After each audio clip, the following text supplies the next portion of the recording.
Ava, I heard you bought a house. Is it a detached house? I've been missing you, mother-in-law. Yes, it's a second-hand one. But it seems to be a big detached house, doesn't it? How nice. I'm jealous of your apparently good life. That's not true. It was old and run down, so I could buy it cheaper than the market price. And it's big just because it's a countryside house. But you renovated it and made it beautiful, didn't you? These days, renovating your own house is trendy. I've seen it on TV and videos. Well, yeah, that's true. So, when are you moving? Next month. Oh, that's soon. You should have told me. I was planning to report it at some point. I'm sorry it's late. My son is not good at communication. Unless I contact him, he doesn't call or text. I wonder if he's still holding on to the past.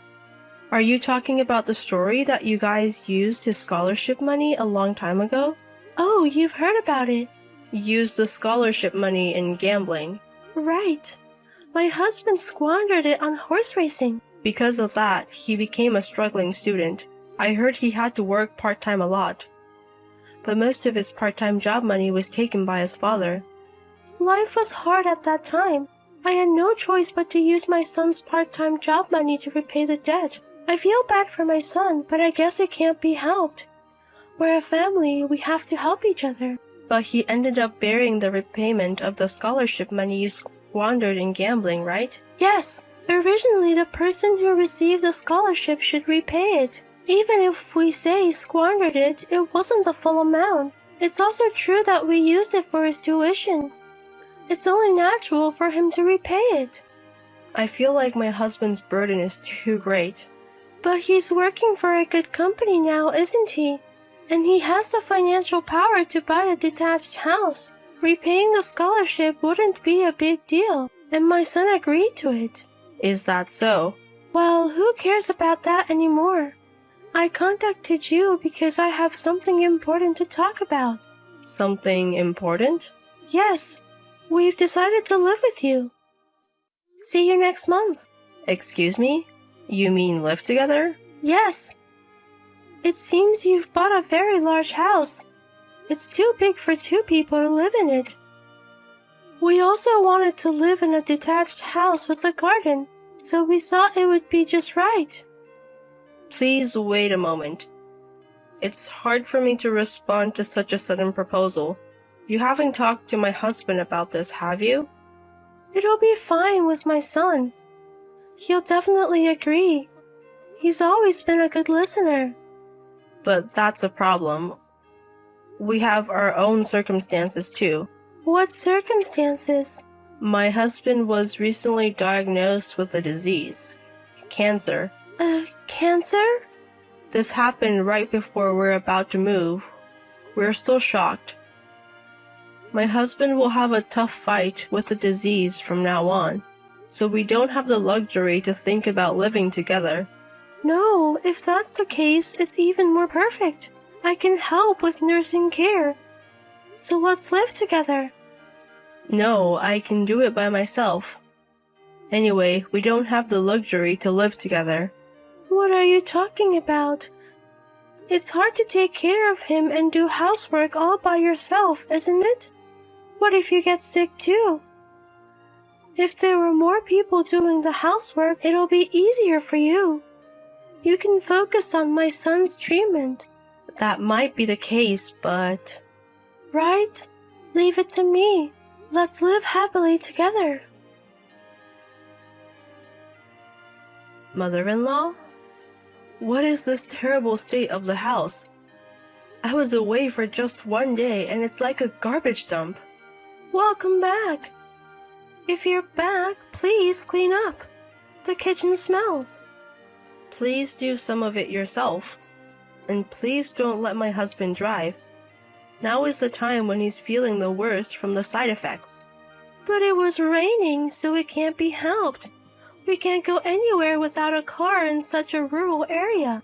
Even so, please don't treat a sick person like a driver. What would you do if something happened to my husband? Ugh, you're so annoying. If you're going to say that much, you should pick up and drop off. Where are you going? You're not working. I'm going to town. There's nothing around here but mountains and rice fields. I'll go senile if I stay in a place like this for long. It's because you're not at home that I'm asking my son to drive me around. I have a job. As you can see, my husband isn't in a condition to work properly, so I have to work for two. Well, thank you for your hard work. By the way, I'm out of money. Next time, please give me about $500. What? You've already used it up? I just gave it to you 3 days ago. That was gone in a blink. It was quickly lost in gambling. Does my father-in-law go gambling too? I wonder, isn't he out drinking somewhere? I haven't seen his face for 3 days. I wonder where he's wandering off to. I hate to say this, but both you and my father-in-law spend too much money. Since we're living together, can't you consider the household a little more? What? You don't like it? If you won't give it to me, I'll ask my son. I'm sure he'll go to the bank or ATM for us. Please don't try to move my bedridden husband. I'll pay the money. Then could you please give each of us $500? So, a total of $1,000? I can't do that. Please bear with half. Don't be stingy. You can afford that much, right? There's a limit to what I can do. Then why don't you let my son retire early? Then he would get a severance pay. My husband loves his current job. He's working hard on his treatment with the goal of returning to work. If he's forced to retire, he may lose his motivation to fight the disease. Please don't say whatever you want. But he won't be able to work again, will he? It's a nuisance to the other employees. He should just quit. Please don't say such things. Neither I nor my husband have given up. I believe that my husband will definitely return to work. It's nice to be young. Life isn't sweet enough to open the way with a believing heart. Ava, I'm going to have a drink before I go home, so I won't need dinner tonight. I see. I can't come to pick you up. Please call a taxi and come back on your own. What are you talking about? You have time because you're off from work. I'm busy. The funeral for my husband is over, but there are still many things to do. Speaking of which, there were a lot of attendees at the funeral. I was surprised that our son had so many acquaintances. He was a shy child. My husband was well liked by everyone. He was a kind person. I think it was his virtue. I really think he was a good man. It's just a shame he didn't live longer. Yes. Anyway, now that the funeral is over, I have to tidy up my son's belongings. You can leave that for now. We'll think about that after the 49 days period. You don't need to wait that long. I want to clean up the room where our son had been bedridden. I want to turn that room into my hobby room. We're not tidying up the room yet. Since it's not used anymore, it should be fine. Besides, it's not your decision to make. I'll think about the future. Others should leave already. What do you mean? Just what it sounds like. My son's not here anymore, so you're a stranger now. You're asking me to leave? Because we're not related by blood. There's no need to live together anymore. The house is my son's memento, so we'll take it. Please leave. I see. Indeed, strangers should leave. Then I'll prepare for the move immediately. That's helpful of you. Then hurry up. Understood. And it seems better to be sooner. Please leave the house by tomorrow. What? What do you mean, please leave? It sounds like you're kicking us out. The one who's leaving is you. No. The ones who should leave this house are you, my mother-in-law and father-in-law. What are you talking about? My son bought this house. We, his parents, will take it. Are you saying that to provoke me? Or are you serious? The primary heir is the spouse, which is me. I'm the owner of this house. If I say you should leave, you should leave. My son would never allow that. He acknowledged that we live here. My husband is no longer here. In other words, there's no one to spoil you anymore. From now on, you will follow my intentions regarding this house. You, as a daughter-in-law, can't you listen to your mother-in-law? Don't you dare talk back to me. I'm different from my husband. I'm not obedient to you. You've been listening well until now. Why are you resisting now? The reason I was obedient until now was for my husband. If I clashed with you, wouldn't it put a strain on my husband? Stress is not good for the body, so I was just enduring it for him. Don't you intend to carry on the will of your deceased husband? Not at all. Leave immediately, or else I'll take legal measures. Legal measures? It means to make clear who has the right to this house. Then you wouldn't be able to interfere. Wait, you don't have to go that far. If you don't like it, please leave quickly.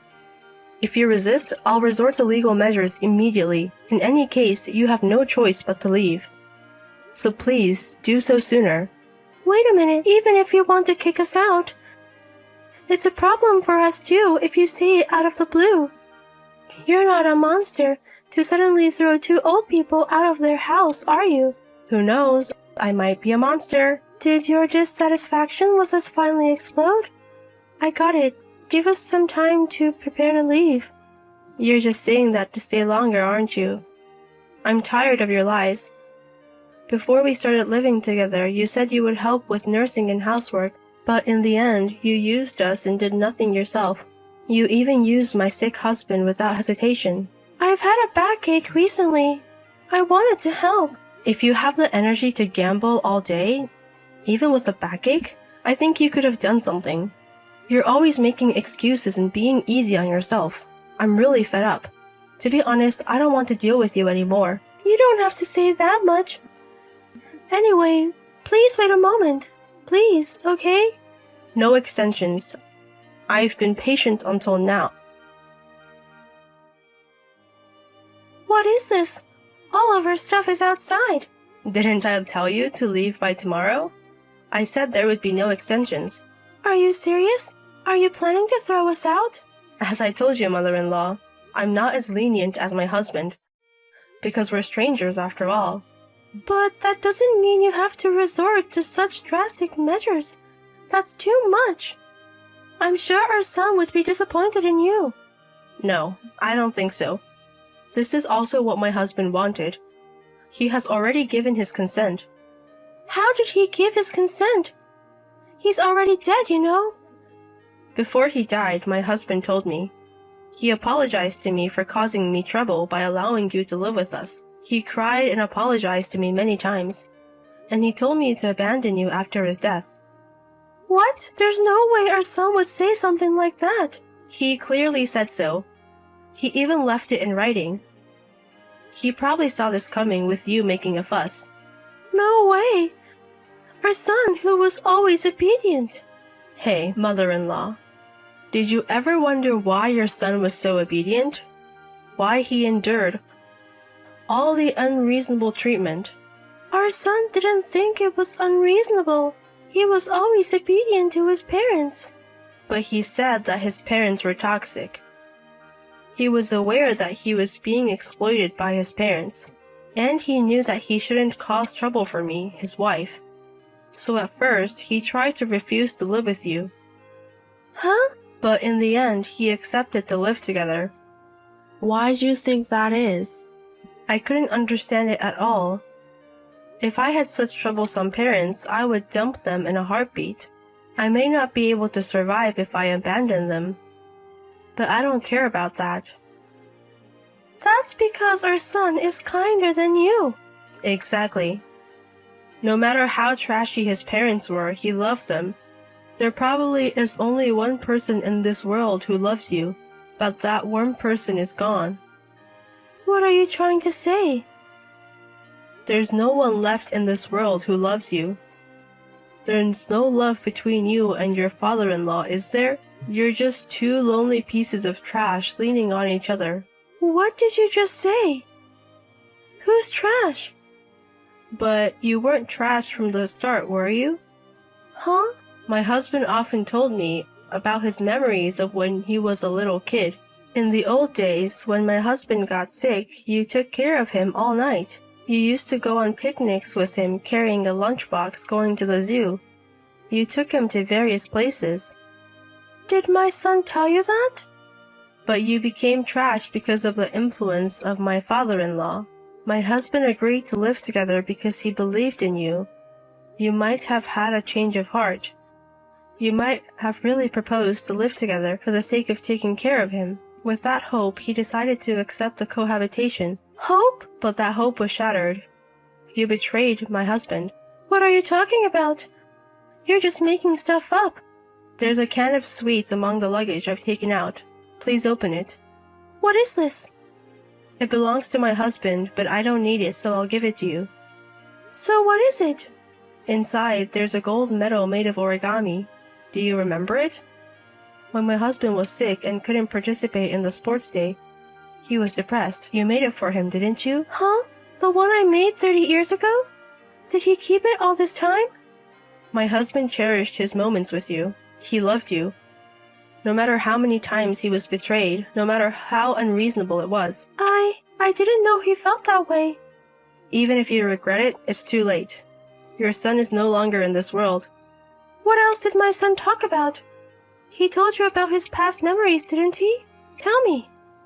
Are you suddenly interested in my husband? However, I refuse, because it's none of my business anymore.